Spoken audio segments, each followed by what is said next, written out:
There has never been a period of time that anyone has reported anything different than life being uncomfortable. It's just a general state of affairs. So when we get that life's uncomfortable, and then we get that what psychiatry is trying to tell people is, if you're uncomfortable, there's something wrong with you, we start seeing that the catchment area for psychiatry is basically 100% of the population. So that we start thinking, if I'm depressed, or I'm scared, or I'm awkward, or I'm distractible, or have bad memories, then that must mean that I have a psychiatric disorder. This is so not cool.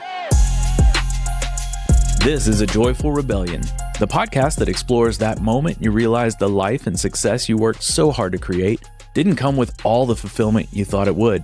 I'm your host, James Walters, and I want you to be the author of your own story. Each week, I connect with people who inspire bold answers to the question, what do I do now to create a life I love? If you're ready to start answering that question for yourself, you're in the right place. So let's start a joyful rebellion.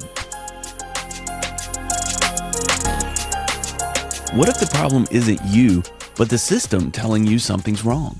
Dr. Fred Moss has spent 45 years in the mental health world, and he's not afraid to say what most won't, that the psychiatric industry is broken.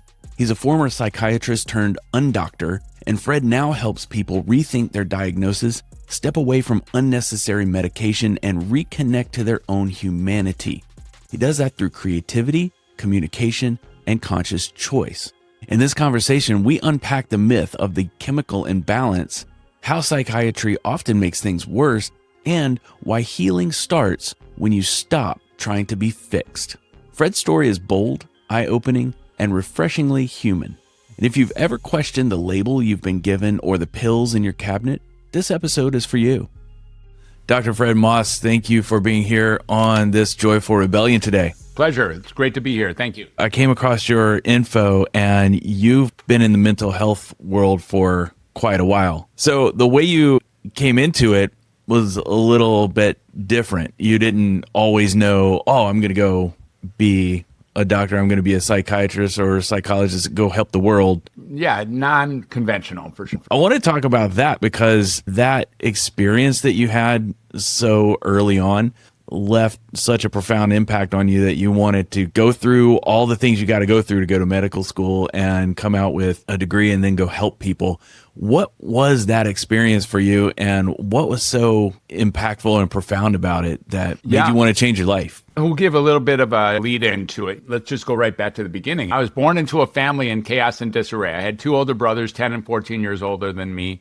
And from what I understand, I don't really recall, of course, is there was a lot of fighting and a lot of chaos between them and my parents and vice versa. And I was brought in as a bundle of joy. I was brought in to bring peace and love into a family that was pretty much dismantled. My brothers tell me now I did a very good job of that over the first couple of years. I don't think I've done a great job for 66 years, but I've done a pretty good job initially and hit the time clock running. So meaning as soon as I arrived, I knew I was a born healer. That was the whole point. That was my manifest destiny, essentially. So I did that, and I remember really being in love with communication, watching my brothers and my parents talk from my playpen in the middle of the living room, and wishing that one day I would be able to do that, knowing that somehow I would grow up and maybe be a big boy like my brothers and be able to communicate effectively. And so I learned how to communicate very early on. I was a precocious child, as you can imagine, given that I had my two brothers, and they taught me about rock and roll and sex and drugs, even before I went into kindergarten. So by the time I arrived in kindergarten,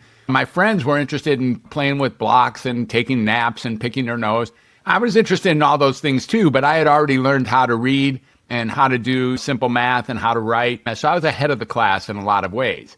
So I was always kind of like the so-called smartest in the class, and I was always the funniest in the class too, because I was frankly very bored, and the teachers would do whatever they would do, and I found it important for me to get some humor on the side, and I always liked to speak. There's no teacher in elementary school who ever forgot having Fred as a student. Pretty positive about that. So in my love of communication, I kept on thinking that I would learn how to communicate in school. But as you and I both know, that isn't really what school teaches us. School teaches us to be quiet, sit down, and regurgitate that which the teacher puts on the board in front of us. And I got pretty good at doing that. But in the meantime, like out on recess or out after school, I really just was completely committed to learning how people roll. What is a person? What is a human? What's going on over there on the other side of the tracks? I grew up in Detroit. My mom would say, don't go past 9 Mile. I'm like, that day I'd be past 9 Mile. It's, don't go on the other side of Greenfield Road. Okay, well, that day I'm on the other side of Greenfield Road. And I was always adventurous, hitchhiking, riding my bike everywhere, and completely committed to learning about communication. And when I finally got clear that it wasn't going to happen in school, I became disappointed. But by that time, it wasn't going to happen in junior high. It was definitely not going to happen in high school. And I became a communicator anyways, outside, skipping class, being out in front, like doing these adventurous rides with hitchhiking or with driving around or whatever and meeting people. Eventually, I decided that someone taught someone how to communicate, and probably maybe that happens in college, because I knew there was college protests and there was things going on the campuses in the Michigan area. And because it was only 40 miles away and they had very cool helmets, I went to the University of Michigan. I joined that squad and fully expected to learn how to communicate one way or another. And frankly, I did learn how to communicate in Ann Arbor, Michigan. But again, it wasn't at the University of Michigan. It was in Ann Arbor, Michigan. And I had lots of jobs and tried to be an engineer for a while and then realized that wasn't going to work. So I dropped out of college and got on a bus and went across the country to Berkeley, California. And I figured that that would be a place where you could learn, what was my life about. Spent the summer in Berkeley. And eventually my parents and my brothers told me there was this new industry coming out and that I would probably have the aptitude to do very well in it in the future. I was like, okay, well, let's give it a try. And you might have heard of the industry. It was called computers. And I was like, let's go. Let's make this happen. And the only computer in all of Michigan that was worthwhile was indeed at the campus of the University of Michigan. So there I was back in the University of Michigan, and this time enrolling as a computer science student and learning Fortran and COBOL, and communication is what I thought I was learning. But in a moment, I was just doing batch jobs and punch cards and up all night in this computer building that was like 2 acres big. I mean, the only computer in all of Michigan, pretty much. And I was like, this isn't going to be my life either. There's not a way to find out why do I live here. So I dropped out a second time, as you mentioned, and again went west. And this time it was like, well, what are we going to do? I called my parents and told them I would never go back to university under any circumstances. And they said that was fine, but you got to get a job. I was like, oh, mom, they're like that, right? So I got a job, and she got me an application for a civil service job in childcare work back in Michigan. And so back to Michigan I went, this time to be a childcare worker. That was on January 5th in 1980 when I started. Now, just to be honest about this, I expected to keep that job for exactly 3 weeks. There was orientation for 3 weeks, and they were going to pay me full time, 40 hours, $13 an hour, and I would get 3 paychecks and take those paychecks, buy myself a Volkswagen, drive around the country, and figure out finally what my life was about. And to me, that felt like a pretty good deal. I could probably doodle and hang out in a conference room for 3 weeks for orientation and get that done and get these 3 checks and buy that car and get going. But on the 4th week, my friend Paul convinced me to go up to the floors with him, up to Meadowview, and I went up to Meadowview 5, and I remember that Monday like it was yesterday. I was very afraid. These kids, only 6 years, 7 years younger than me, very tough, forensic children who had found their unfortunate lives landing them inside of the state mental hospital. And I began to realize that I could actually do this job. Not only did I last on that Monday, I was actually very curious and very interested and finally communicating. Like finally getting the healing really is in the communication. These kids, they just wanted to be attached. They just wanted to be resonated. They just wanted to be gotten. And that's all I want too. So we would do that. Like I realized it was a universal human trait that what we want more than anything is to have a connection with another person. And I began to realize that very early on and decided I'd keep my job for another 3 weeks, because if I keep my job another 3 weeks, I can get a later model car. That was the whole point, is to stay another 3 weeks. And I can handle this for 3 weeks after all. So stayed on for 3 weeks. And then after that was nearly done, I was like, well, I could probably do another 3 weeks. And so I stayed on. The money got interesting, and I started being expected to be at my job, and people started knowing me and creating relationships. And so I was on another 3 weeks, and then I decided, okay, I'll just stay for the winter term, and then before too long, I'm staying for the whole year. And I saw some things as a childcare worker that were really unbearable and untenable, unacceptable, barbaric. I began to hate psychiatry is really what happened. Jimmy and Johnny would be in a tussle, or Tony would be up too late, And we'd call the psychiatrist, and he'd come down and he'd talk to Tony maybe for 4 seconds, and then he'd talk to us for like 7 seconds. Then he'd go in a nursing station and write something in the chart, and then we'd have to go retrieve Tony and put him down on the ground inside of the quiet room and pull down the back end of his sweatpants and jam him full of some injectable antipsychotic, anti-anxiety, sedative agent. And if he was in a stupor for the next 24 hours, we would have to chart that it was a success story. And that's just absurd, preposterous, ludicrous, unacceptable. And by the way, that's already happened many times today all over this country. So this is not like back in the day. This is like still absolutely happening many times already this morning in this country. That exact experience has happened. Wow. Let's just keep that in mind. We talk, oh, those were the old days. No. Those weren't the old days, dude. This is what's happening in the psychiatric field. And maybe it's even gotten worse over time. Because I hated psychiatry and my brother was already a psychiatrist, 14 years older than me, I decided that maybe I can go in and bring communication as the essence of healing, and really realizing that, like kind of going in order to be a non-psychiatric psychiatrist, like sort of how it went. Medicines were not a super big deal yet. And as I was in medical school, there was a drug that you probably heard of, because everybody's heard of it, that was introduced to the United States and then introduced to the world. And then for 12 years running, it was the #1 best-selling drug in all of the world. Let me guess. Started with a P? It did start with a P, indeed. Okay. And that drug was on the cover of Newsweek and the cover of Time all by itself, just a picture of the capsule. Okay. Because there was discussion about putting Prozac into the water supply of all of the United States, but certainly into the LA and New York water supply, because it was thought to be the generalized panacea. And this drug came out, and that's what switched psychiatry altogether. That's when biological psychiatry became a thing. That's when chemical imbalance became a myth and a reality. And that's the whole idea, is that if you're uncomfortable, there's something wrong with you. Now, this was absurd, of course, because I already knew, as you already knew, as everyone always knew, that life is uncomfortable. It is. It just is. Yeah. Let's just face the truth, man. I mean, anyone who thinks that life is not uncomfortable is dead. That's the only way that could be.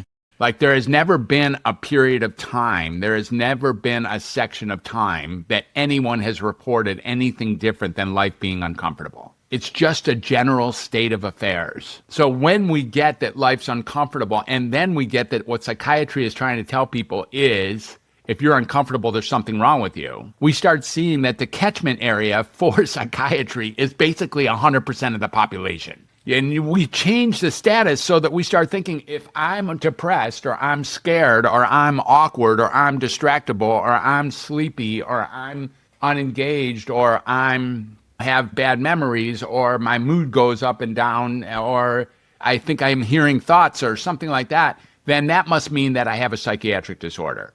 So as I came out of the medical school, I started my residency, and I had a great residency, great internship at the University of Illinois, Chicago. I went to Northwestern downtown Chicago and totally loved Chicago. That was a great place to learn how to commute. I love Chicago. Not Northwestern University, but I love Chicago, Illinois, for sure.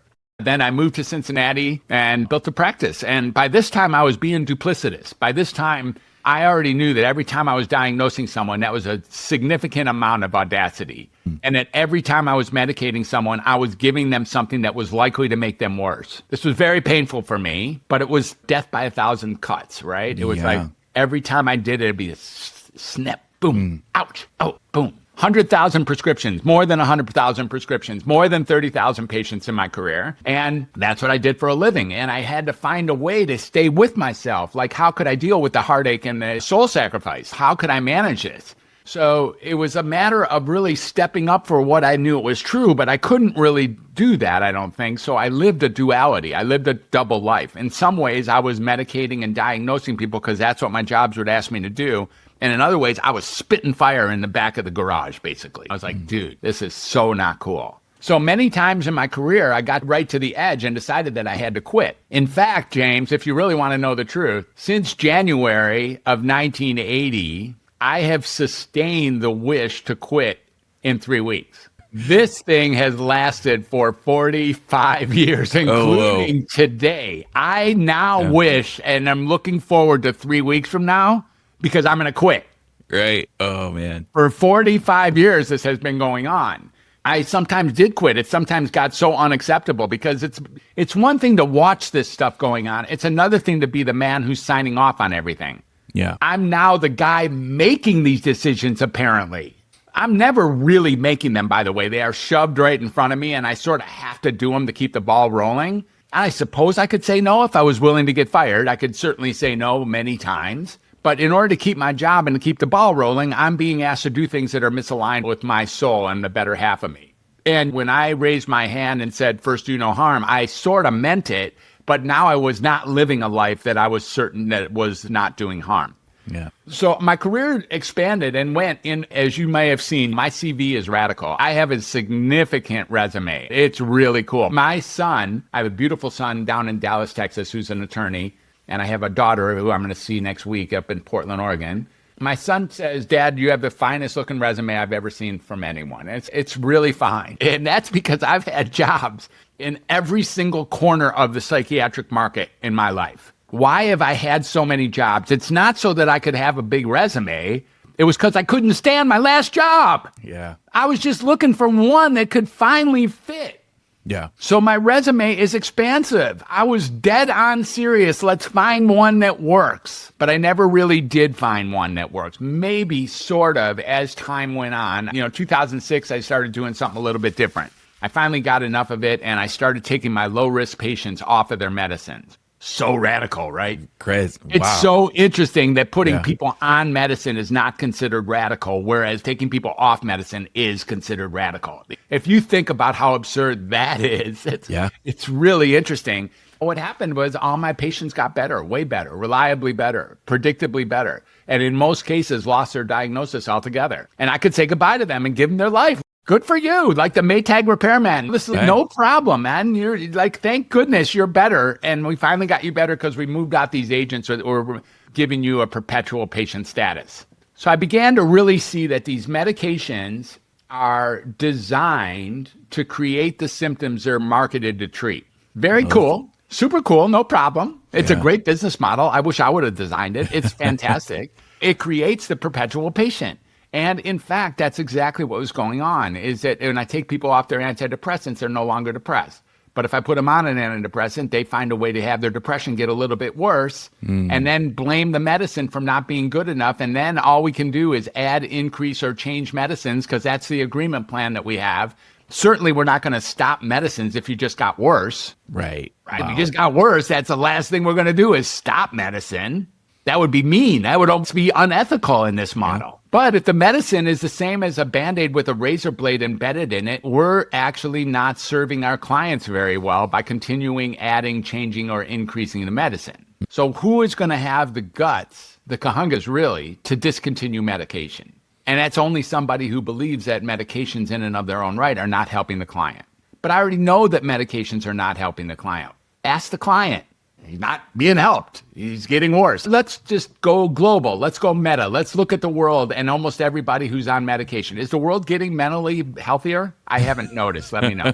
From what I see, and I try to shield myself, I'm going to say it's going very much either direction of the middle. Exactly. Right? Yeah. All right. So people aren't getting better while they're on medication. And I'm really just knowing that. And that's when we can fast forward a little bit. Again, I'm not even mad at them. Initially, I was kind of angry with the medication and the industry, and I suppose I still do harbor some resentment. But ultimately, I started to realize, you know what? It's not like I can call Big Pharma. What's their number? I call insurance companies. What's their number? Call Psychiatry. What is that number? How can I find that person? I've really looked at this deep and hard. It was like, how can I make an impact here? How can I be honest to myself and others? And how can it be said in such a way so that it doesn't scare people away? See, there are some people out there, and I have to make this disclaimer, who are pretty positive that their psychiatric condition and all their treatment plans and all their medicines are perfect for them and they wouldn't trade it for the world. For those people, please keep doing what you're doing, 1,000,000%. I'm not asking you to start doing something different. This is actually for the hundreds of millions of people who don't believe that way, who are in the psychiatric system. People who already know they're being misdiagnosed, underdiagnosed, overdiagnosed, mistreated, undertreated, overtreated, whatever. They already know that, and they already know these medicines aren't working. They already know that the treatment plan isn't right for them, and they're losing their life. This discussion, there's nobody in that group who's going to argue with me. They already know that I'm right. I'm really not saying anything that controversial. I'm really not. And when did I learn all this stuff? I learned that human connection was the heart of the healing when I was 3 years old in that playpen. It's just always been true. Yeah. It's still true. It's true to this very minute. Why are we even having a podcast? Right. So that we can connect. That's the whole point. And then why would people even listen or watch this podcast? Because so they can connect to us connecting. That's all there really is. That's all there is to do in life. So just being brutally honest with that, my years from 2006 forward have been kind of morphing into how can I make a difference in the world? And one of the ways that I could think of it is the only person who's able to start this cycle of perpetuating psychiatric patient is the psychiatric patient. And that person comes to the doctor not to find out if there's something wrong with them, but to get confirmation that there is something wrong with them. In fact, this is the only subspecialty in all of medicine and maybe anywhere for which if you tell somebody that they're okay, they get pissed. It's like, really? But what about fill in the blank? Yeah. Exactly. I'm going to go find another doctor. You're a quack or whatever. It's so funny. I just told you you're good. Yeah. And you get furious with me because that is the last thing you wanted to hear, because people are very interested in having an alphabet soup worth of a diagnosis so that they can relinquish responsibility for the parts of their life that they're not proud of. Life is difficult. There's a lot of stumbling and bumbling and tumbling that we're doing in this life, and we don't have a roadmap, and we don't have a menu, and we don't have a template for how to do this right. So we make mistakes all day long with ourselves and with others and our loved ones, and we do things irresponsibly, and we sometimes hurt ourselves or hurt other people, or we say things we wish we could take back, or we act in a certain way where we regret, or whatever happens. Life is hard. And so if we really get that if life is hard, we don't blame a log for burning in a fire after all. It's a fire out here, and we don't know what we're doing, and we pretend like we should. Yeah, we do. We're hilarious that way. Like we bought that exact package. So it's really interesting. As time went on, I decided, how can I be a non-medicating psychiatrist? How can I get that part out of my mind? Because that was really hurting me. And how can I be a non-diagnosing psychiatrist? And I started to do some coaching, some transformational, holistic, restorative coaching, getting people off medicine for a living, like actually getting them, like reminding them that maybe there's nothing wrong with them. And in life coaching, I don't have to tell people that there's something wrong with them. They're actually coming there to advance their life.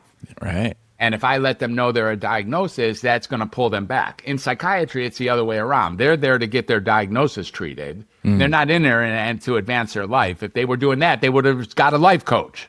Instead, they come to a psychiatrist knowing that there's something wrong with them. And since I'm having both jobs and I know a little bit about how to get people off of medicine and how to take them off their diagnosis, someone gave me a moniker called the UNDoctor.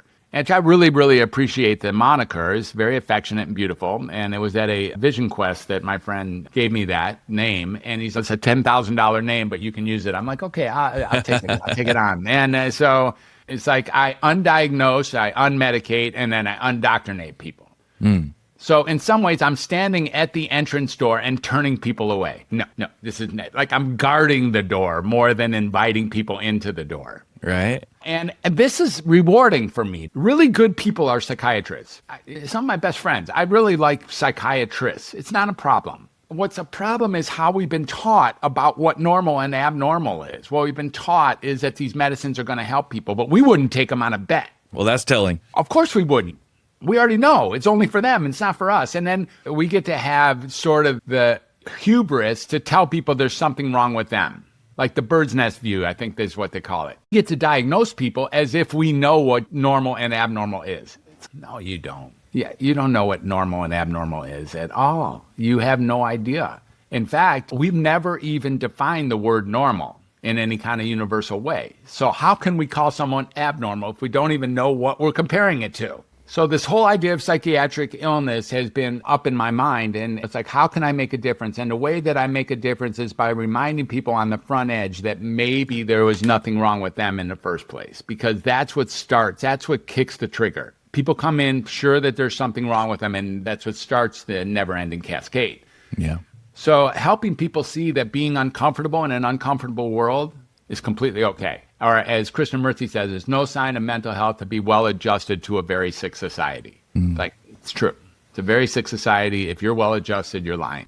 Yeah. And I think the UNDoctor is a really cool way to put what it is you're trying to accomplish with helping people understand, okay, there are medicines, there are diagnoses that may or may not apply to you, but it's so ingrained in our culture right now because I get on social media, which causes a ton of mental health issues of its own, as we're discovering. Tell me if it does or if it doesn't, but that seems to be the thing. Everyone's comparing themselves to other people, and I don't get on it any more than I have to just to do work, but I see so much about anxiety. People have anxiety. I've never been a person who felt like I have been anxious, or I see this thing about the Sunday scaries. I think that's something to do with going back to work on Monday. I don't know what that's like because I'm self-employed and every day's Monday for me, but it just seems like a lot of people are going through stuff, and it's mental health stuff. I had a really interesting interview a couple of weeks ago. It was a lady who, when she was 50, she was diagnosed with MS, and the doctors wanted to put her on this protocol of all these shots and all the things. And she said, what if I just start exercising? And they said, no, you gotta take the shot every day. You gotta do X, Y, Z. And she started to push back. But what she ended up doing was she started lifting weights. Not saying that's the cure for MS by any stretch, but she started lifting weights to the point where she was competing.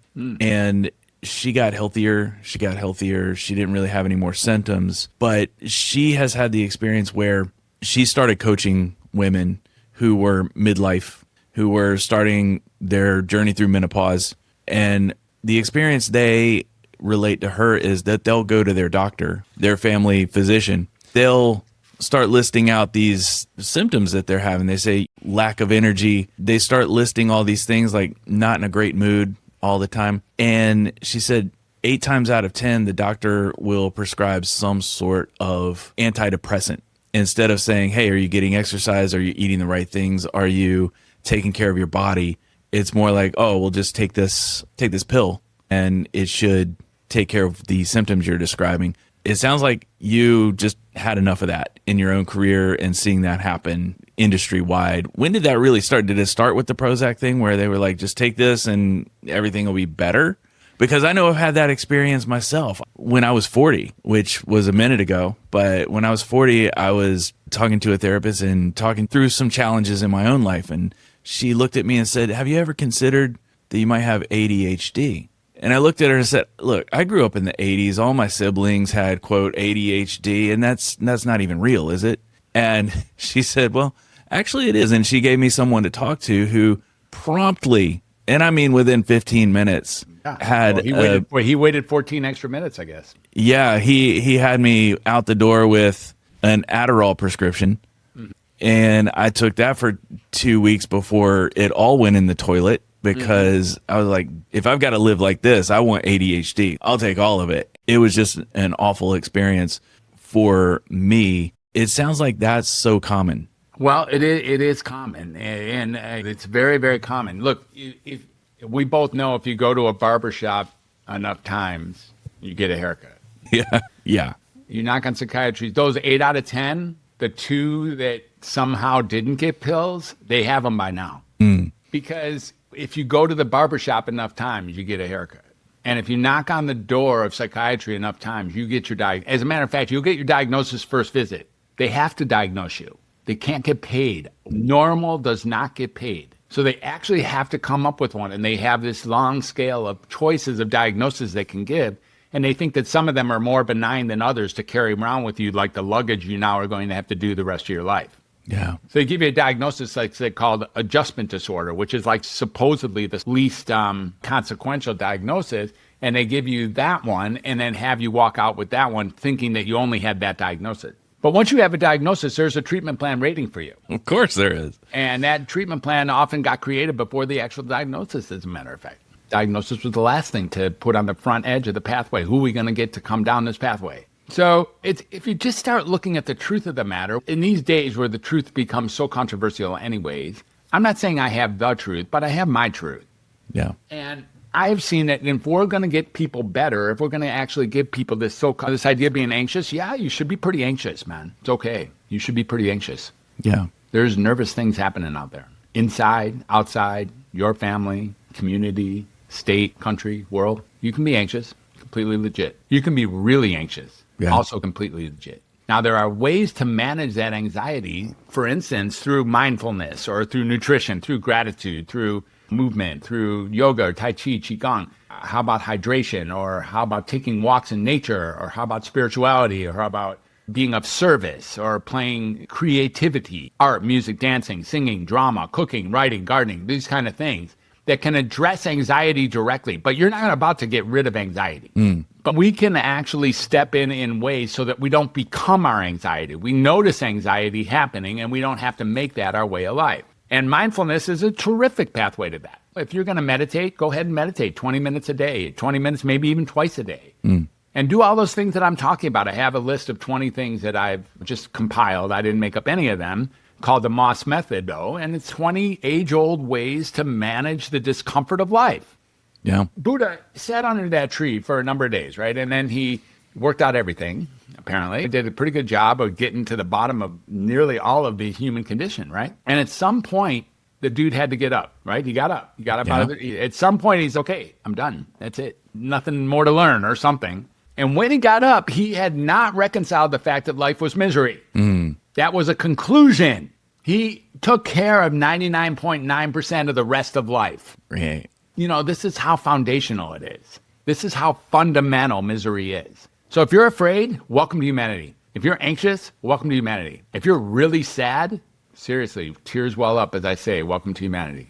If you're distracted, welcome to humanity. Let's just be honest. Let's just get it. Not that that's the cure, but if we start from the basis of being honest, at least we have a shot of getting where we think we're going. A GPS can only work if it knows exactly where you are. So let's start with where we are as humans.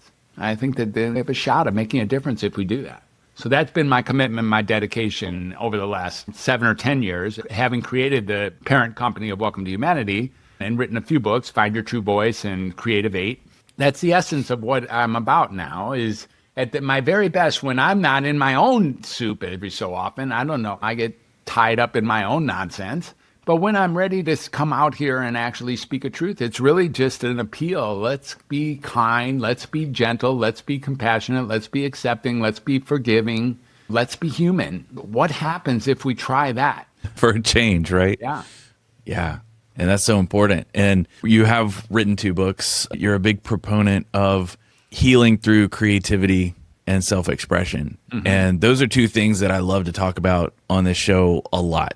And one of them is sharing your story, because sometimes that might be just the inspiration or the courage someone else needs to hear to be able, and like you've shared your story today, you saw things early on that you did not agree with, which led you down a path to where you are today, helping people in a different way than what is generally considered best practice in your industry, right? So let's talk a little bit about how you use creativity. You mentioned things like gardening, painting, things of that nature that aren't chemicals that we put into our body. They are things that allow our body to release chemicals of its own that helps us feel better. Talk a little bit about how you work with some of your clients to get their mind away from, okay, I need to take this thing to change me, to make me better, into, okay, how do I take this situation where I might not feel great about my current circumstances,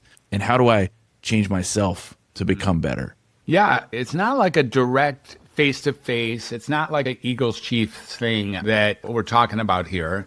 It's more, once someone is creative, what I noticed was when people are in the act of art or music or dancing or singing or cooking or writing or gardening, and a couple more have been added since, photography and cleaning and poetry have added on. Anyways, or being of service, the symptoms that you thought you were having with the misery that was managing your life tend to dissolve. They tend to disappear when you're in the creative act. So Creative 8 was written as a suggested therapeutic model, essentially, asking people to take 1 minute and choose 3 routes of creativity each, like 3 a day. So if art, music, dancing, singing, drama, let's say those are first 5. So art, music, and I don't know, cooking.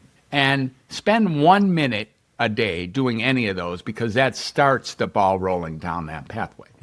And what I noticed was that if you release yourself from what you thought was your depression, your anxiety, your awkwardness, your despair, your distraughtness, your fear, your terror, whatever, when you release yourself from that in the creative act, you then actually have an opportunity to make a choice when you're done with the creative act to go back to where you were or to stay.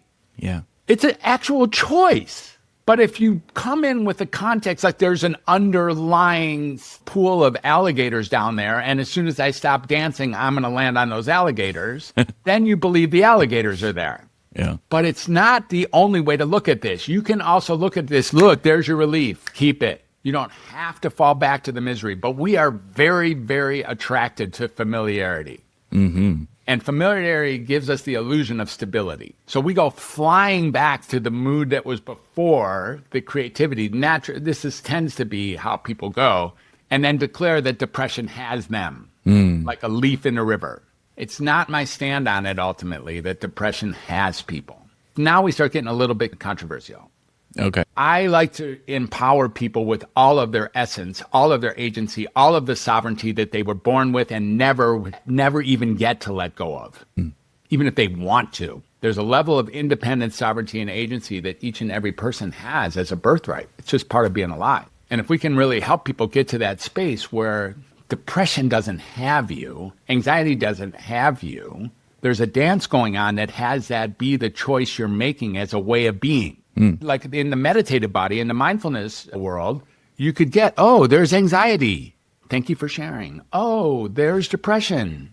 Thank you for sharing. I don't have to become you now. I do have to experience it.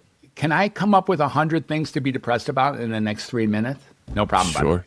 No lack even of a that. problem. That's if I take a minute break. Yeah. How about to be anxious about? 3 Yeah. minutes. How about to be terrified about? 3 minutes. How about distracted? Less 3 than 3. minutes. Yeah. They don't have us. We choose which route to go down. It's not always simple, and it feels like they have us because we don't have the gears all greased on how to make the choice. But it is a choice. And happiness or satisfaction or worthiness or connectedness is an inside job.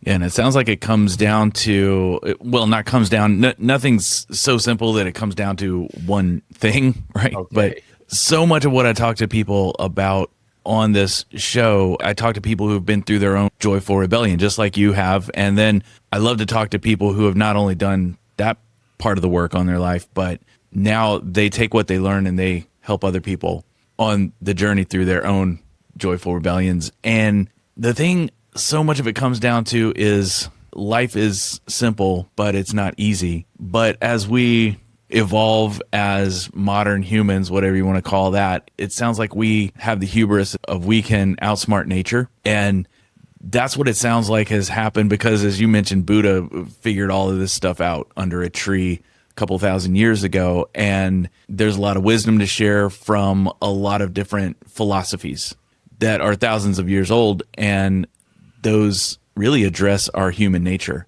And the fact that life is miserable, you're going to be anxious, you're going to be depressed. But then as we got more modern and we started learning a lot more about, I guess, biological chemistry and levers we can pull and manipulate, maybe society started feeling a little more clever. And hey, we can make it easier. It's still a simple issue. Life is going to be hard and we're going to have to deal with that. But if we can do these things over here to make it easy, then people will flock to that. But what ended up happening is, like you described, we've got an industry now that creates patients for life. And it just creates a cycle where people aren't getting better. They're just having some of their issues managed. But it doesn't sound like they are able to do that themselves. If they're taken off of the medications or some of the therapies, it all falls apart. Is that close to accurate? I think I'm just going to correct one piece of it or Okay. add to supplement one piece of it. And you're giving medicine too much credit. Okay. You think it's actually helping some people. And what we're going by when we say that is their view of it. Because we got that group, right? This group. It might be some of us who are listening right now who are pretty sure, oh, no, dude. Before medicine, I was this. And after medicine, I'm that. And I like that way more than this. So, yeah, medicine helped me. I'm going to give a little story here. So let's say you had a mosquito bite on your elbow And you're like, Fred, I hear you're a doctor. And do you know anybody who works with mosquito bites on an elbow? And I'm like, yeah, I actually got an elbow mosquito bite specialist in Pasadena I'm going to send you to. Okay, let's do it. So you're very excited because now he's got a 100% cure rate. You're a total 100%. You're like, okay, let's go. So you go to his office, you knock on his door, white, sterile office with a sliding glass window and a receptionist behind there. And he's got his stethoscope over his shoulders and some generic art and a few diplomas all over. And he's, James, you must be from that Dr. Fred referral. Yeah, that's me. He goes, well, you've come to the right place. Let's take a look. And so we go back in the room and brings out his elbow. Yeah. And the doctor comes with his magnifying glass and looks. And he's like, yeah, you got a mosquito bite, pal. I know. That's why I'm here. He goes, well, I got a 100% cure rate. That's what I heard. Let's go. Let's do it. He says, okay, it's only going to hurt for a moment. Docs like to say that, supposedly. Yeah. And you're like, okay, I'm in. And he cuts off your arm at the shoulder. Oh, yeah. Now, if you stay focused on that mosquito bite the rest of the time, when you come back in 2 weeks for that follow-up visit, 100% cure rate holds. Yeah. There is no mosquito bite. There's no elbow. There's no arm. elbow. I'm suggesting that that's happening more often than we're paying attention to. And the people who wouldn't know would be the ones who lost their arm. Because you don't know what you don't have. When you lose your hearing, you don't know what you're not hearing. You don't even know you lost your hearing until someone tells you or writes it to you or screams it at you or whatever. So these drugs, they don't aim at the symptom. They aim at the capacity to have that symptom. Which is why it not only maybe takes away a lot more, is what you're saying. It takes away not the mosquito bite on your elbow, it takes away your arm. Exactly, that's what I'm saying. Yeah, wow, that's powerful. But if you're looking at a lot of the things that you're suggesting for your clients, it's not things like that. It's things that give life, that bring joy to life, creativity. What would you say is, and I'm sure you got the data on this, but people who you do start working with, is there an overwhelming thing people come to you for where they've tried medicating it and it's just, is it anxiety? Is it depression? Is it both? Is it combination? It's interesting. I kind of saw the question coming, of course, and tried medicating it. This is very interesting because they're not off medicine if they tried. Okay. Because no one taught them how to get off of it. Oh, yeah. Okay. So if the medicines are now causing the anxiety, we won't even know. And what they'll remember is they had anxiety before they started taking medicine. And that'll be the justification. But if there's a razor blade in that Band-Aid, it'll work for a while. And then blood will start oozing out the sides. And your choice as the treating clinician or their choice as the recipient of the cut is to add another Band-Aid, increase the size of the Band-Aid, or change to a different kind of Band-Aid. But removing the Band-Aid for good, why would anyone do that? That's not on the menu. That isn't what we've been taught. Okay. So when people come to me, I'm sort of missing the back end of your question, but people come to me and they say they've already tried to medicate it. What is the chance of them healing? The chance of them healing rides 100% on their capacity to even consider and believe at some level that there was nothing wrong with them in the first place. That's where the rubber hits the road. Okay. It is only that. You see, when you know there's something wrong with you, then you know you need to be fixed. And if you know you need to be fixed, you go to the doctor. And if you go to the doctor, now the cascade has started. Right. So the question is, can you get, even in your absurd capacity to walk through your own personal humanity, that there might not have been anything wrong with you in the first place, even if you've been living years, decades, knowing that there is? Can we walk you back? This points to one more thing, which is there are two groups of people for me who want to come see me for this philosophy. And that's the people who have already, like you said, been on medication, been on their diagnosis, and no longer want to align with it. And they'd like to back out and find a way to deal with this stuff without eating these pills that are making them sick in the first place. There's that group. Pretty substantial size group, by the way. Then there's this other group who's on the fence. They're at the revolving door. They're like, I think there's something wrong with me. I'm not feeling really good. I'm sad about my mom, and I don't like my job, and my spouse is, I think, cheating on me. Something like this. Should I come in? I wouldn't say it's a more desirable group. It's a much easier group for me to get started with. Okay. Because they never rang the bell. Yeah. You can't unring that bell. there's something wrong with me. I'm going to start eating chemicals to see if it could make me better. That's a different group than should I start eating chemicals. Okay. So if there's someone listening right now who rang that bell back when they were a teenager because they were having a rough go in high school and now they're in their 40s. Yeah. And they've been managing with the chemicals. Yeah. But they just look at themselves and say, you know what? I don't know. Chemicals are making them worse, by the way. They have gotten progressively worse. I don't want you to keep jumping over that one. The chemical, it's not like they managed it. It didn't stay steady. Okay. It's my real point. If what it would do is keep someone steady, I would prescribe it all day long. No problem. That'd be fine. Okay. It's the embedded razor blade that is the problem. Yeah. If it was neutral, no problem. Okay, let's take it from there and say they're listening and they're in their car and they're like, I don't know if this is what I want anymore. Where would someone like that start? What's the most responsible way for them to try to find an alternative besides getting in touch with you? We definitely want them to check out your info at welcometohumanity.net. Yeah, thank you. And I've got that in the show notes. I've got it up on the screen beside me so people can see it. But if they're even thinking, hey, I want a different life, I want to try something different. That's beautiful. Knowing maybe or maybe not, but I'm sure they've been told, hey, you can't just get off of this chemical. This is you forever.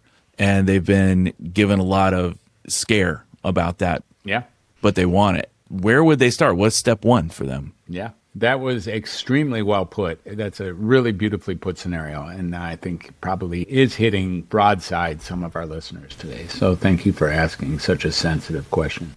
Because if they're really there, it's a sensitive space. Right. And so I honor anyone who's listening and we're landing on that sensitive space. They didn't see this shit coming. They just tuned into this class. Yeah. So resentment doesn't work. Resenting your doctor, resenting your mom, resenting the people who have pushed you down, kept you out of their team. It just doesn't work. We all understand how to do it. I am Buddha. Spent a few moments talking about it. It's human. It doesn't work. That's really important. But you might still have some. Just because it doesn't work doesn't stop you from having it. The fact that you're like, yeah, dude, but that guy's a jackass. Or that person lied to me. Or that person's set me up. Or that person hurt me. What do you want me to do with this resentment? Ultimately, realizing that resentment is not helpful is a very, very important piece. Because the more energy you spend with resentment, the less energy you can be able to spend on your own true and honest rebirth. But I think the foundational piece, which I've already talked about, is can you even imagine the possibility that there was never anything wrong with you in the first place? That's step one. And that's probably that mindset shift is the most powerful part of the whole piece. It just is. Because that's what we're going to, I don't have anything to put in your mouth to make you feel better. Yeah. We're going to have to shift that realm.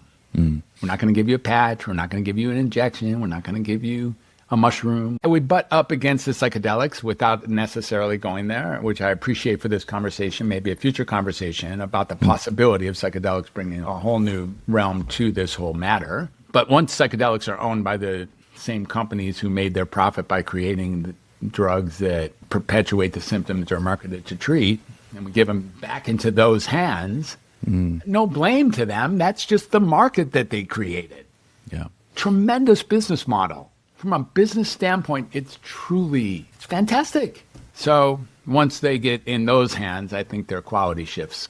Their natural shamanistic available quality shift a little bit. Once doctors taught in medical school start pretending to be shaman replacements, we got new issues there too. All right. Yeah, we do. Oh, wow. So that's my concern about that market as we brush up against it. But yeah, I trailed away from the base question. Resenting your mom, resenting the industry, resenting your doctor, resenting your therapist and your sister and the person who raped you when you were a child, or, you know, the person who failed you, or girlfriend who stood you up, or whatever. Not very valuable. Well, I guess the next thing after that realization is knowing who to trust in the medical profession. And how do you know who to trust? You go to your family doctor and they say, well, if you're having these issues, I'll refer you out to this person. And then you hope they have the best of intentions or the best training, whatever it is, maybe conscience to understand what's going on with you as an individual. But how do you know? How do you do your best research? And I guess, how do you advocate for yourself? If you know you are experiencing some things, you don't know if they are normal.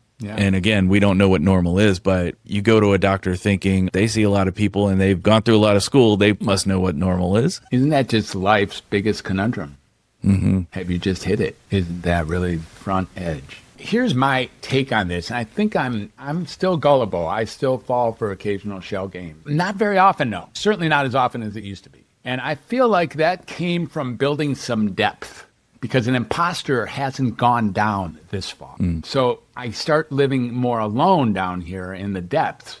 But an imposter, a liar, a cheater, a scammer, hasn't come down this far. And so there's a part of me that outlasts the imposter, and then I can trust. I don't think I've ever answered a question with that answer, but it was... And that only comes from sitting with those things that make you uncomfortable. Exactly. Whether you like it or not. Look, if I drink, if I smoke weed, if I watch porn, if I eat chips or whatever, that's still sitting with it. You can't escape, dude. That's an effort to escape, a bona fide effort to escape. And while you're watching her, or while you're eating that, or while you're smoking or drinking that, you're sitting with it the whole time. Welcome to humanity. Oh, man. Whether you're trying to mask it or not, it's all right there. It's here. And you know It's all it. right. Because how do I know? Because when you wake up in the morning after your hangover, or when you decide somehow to turn off that shit on the screen, there you are again, still. And not much has changed. Really? Nothing's really changed. Yeah. Wow, Dr. Fred, I really love this conversation. We've got your website, all of that information. Thank you for meeting this afternoon. And I am excited to get so much of what you said out there and get feedback from people who are going through it and just helping people realize that, hey, welcome to humanity. Thank you so much, Dr. Fred. You're welcome. Thanks, James. Great conversation. Thanks for joining me today. If you've enjoyed this content and are thinking about ways to share your story or even get more joy out of your life, I have a free ebook that I'd love to share with you. It's called Plotting Your Joyful Rebellion, and I designed it to be a 5-step field guide full of guerrilla warfare tactics to help prepare you to overthrow any of the parts of your life you feel the call to rebel against. Go to ajoyfulrebellion.com and click on the link right there at the top to claim your free copy of the book. Again, that's ajoyfulrebellion.com, or simply hit the link at the top of the show notes. What sort of rebellion are you plotting right now? I'd love to hear about it. Connect with me on Facebook, Instagram, or through the website at ajoyfulrebellion.com. Thanks again for listening today, and be sure to stop by next week for another episode full of joyful rebellion.